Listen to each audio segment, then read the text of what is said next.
I will also order our government to deny entry to all communists and Marxists. Look, we have Marxists, fascists, communists, they're pouring into our country. Do you think Donald Trump could define a communist or a Marxist? If you kind of put him on the spot and wanted to have, a conversation that was a little deeper than just small talk about communism and Marxism, or even socialism. Do you think that he would be able to engage with you or just change the subject and talk about something else and celebrate his successes in some other area? Because this is the problem with him and other MAGA Republicans, is that there is no understanding of what communism is.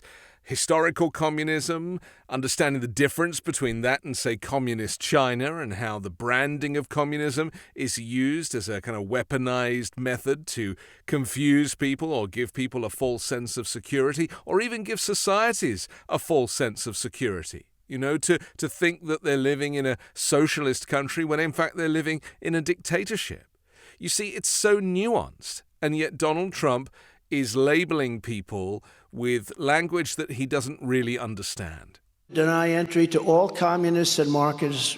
Look, I don't really know what a Marxist is, but, nice recovery, Mr. T. Look, a communist and a Marxist and a socialist is a conversation that we can have with great detail if you're interested. But the fascist one is, I think, the most important here, because Trump is, to all intents and purposes, a fascist. And scholars and academics and even history buffs, they can all take Donald Trump's record whilst in office and list dozens of events that took place that would suggest that he is a fascist.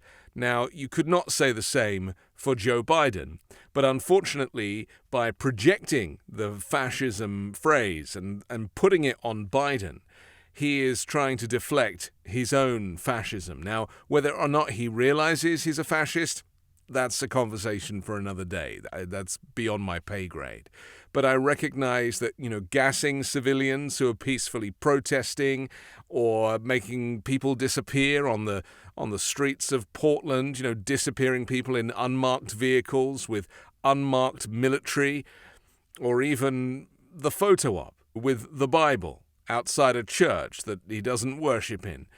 The whole thing screams fascism.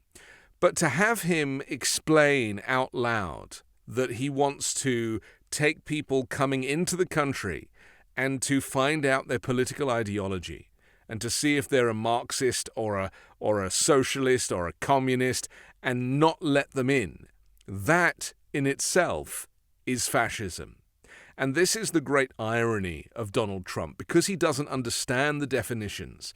He doesn't realize when his own fascistic tendencies are on full display. We have Marxists, fascists, communists, they're pouring into our country. We are going to deny them access to our country. Now, the one problem is, what about all the ones we already have that happen to be politicians, okay? Nancy Pelosi, Schumer, Schiff. How about Schiff?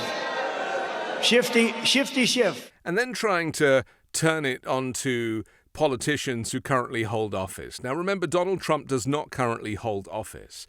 And so he is suggesting that people like Nancy Pelosi, who is not the speaker anymore, but still holds a place in the House of Representatives, that she is a communist or a socialist or a fascist or a Marxist. He doesn't really care. To him, it's actually funny, like he tries to make it a kind of a comedic bit. But the tragedy is that it's not like he's just some kind of rogue operator.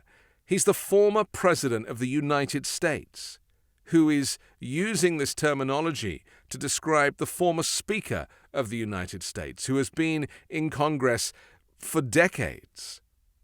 And then to turn it to people like Adam Schiff, or to turn it to the leader of the Democrats in the Senate, Chuck Schumer, and to claim that these people are anything other than law-abiding and committed lifelong public servants. He hates the fact that they've got his number. They hate the fact. He hates Schiff because Adam Schiff, of course, presided over the first impeachment of Donald Trump when he tried to extort, or he did extort, Volodymyr Zelensky by withholding support for Ukraine in return for Zelensky finding dirt on Joe and Hunter Biden. I mean, if that in itself is not a fascist move by a fascist dictator, I don't know what is.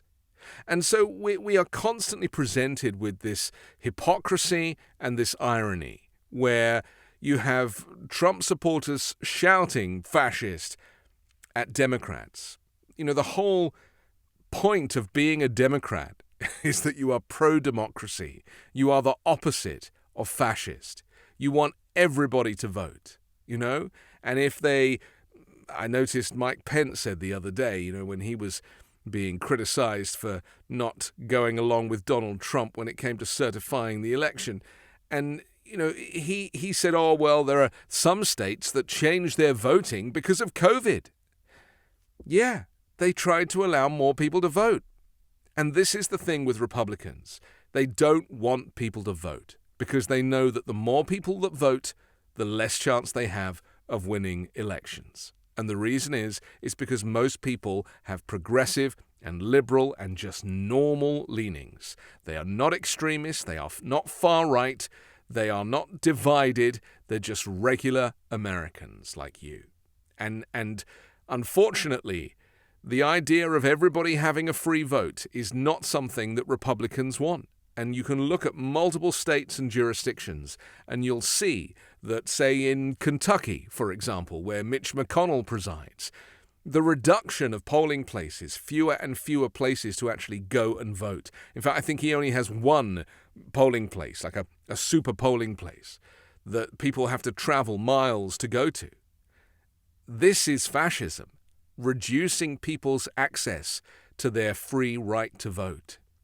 And time again, not just Donald Trump, but so many of the people in his orbit, so many of the MAGA Republicans that he supports, the far right, the extreme right, the Christian nationalists, there is a push towards this kind of Nazi mentality, to the point that many of these people, including Donald Trump, don't see Vladimir Putin as the enemy anymore. And if that doesn't tell you who these people really are, I don't know what does. Liar. What a liar. I'm Anthony Davis. You can hear me every day on the 5 Minute News podcast, on Wednesdays on MAGA Uncovered, and on Sundays on The Weekend Show with Midas Touch.